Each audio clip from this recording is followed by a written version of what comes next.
My name is Chad Collin, and I'm a business lawyer and a shareholder at a law firm called Morella and Associates, located in the North Hills of Pittsburgh, PA, where I practice in our firm's commercial corporate practice group and its litigation practice group.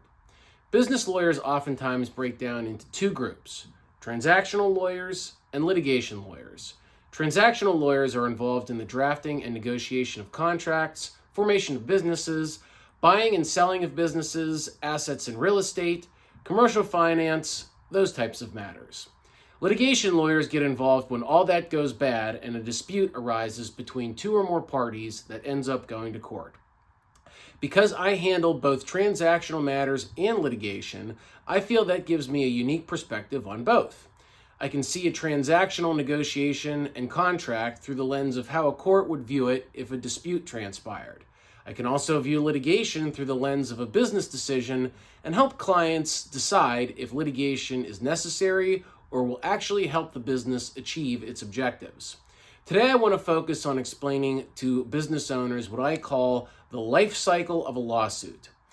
America is a very litigious society, which just means that Americans like to sue one another. I'm always very cautious and conservative when a client approaches me and wants to file a lawsuit. I'm not suggesting that I allow my clients to be taken advantage of, and I'm certainly not afraid of litigation. In fact, in many ways, I like litigation. I like the challenge and I like the competition. The biggest reason why I became a lawyer is because as a kid, I was absolutely obsessed with the movie My Cousin Vinny. I've tried many cases to verdict, and I've argued multiple times before the Pennsylvania Superior Court. So I'm not afraid to litigate. What I am afraid of, or what I don't want to do, is lead clients down the primrose path. I often find that business owners do not have a complete understanding of what they're getting into when they decide to file a lawsuit. Business owners are motivated people who get things done quickly and efficiently. They have their position, they think they're right, and they expect a result. And most business owners who approach me wanting to sue somebody are right, and they do have strong claims. But what they don't have is a clear picture of what they're getting themselves into, including from a financial perspective, a time perspective, both amount of time and duration of the process, and a procedural perspective. A lot of business owners hear stories from their friends or colleagues about enormous legal bills and lawsuits that last years and years, and they think to themselves, how in the world could something so simple cost so much money and take so long? Well, I want to try to explain the process and hopefully shed some light on why it costs so much and why it takes so long.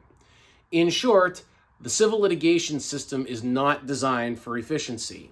It is designed for all parties to have a full and fair opportunity to have their claims and arguments heard.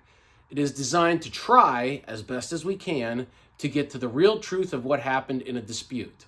It is designed to give all parties due process of law, meaning that each party has certain rights and protections that they are entitled to, but which naturally prevent a speedy outcome. In criminal court, the defendant is entitled to a speedy trial. Not so in civil lawsuits, which often take years.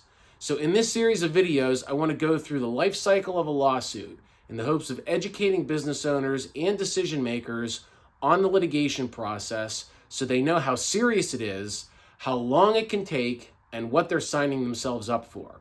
So let's get started. I'm Chad Collin, business lawyer at Morella Associates in the North Hills of Pittsburgh, and thanks for watching.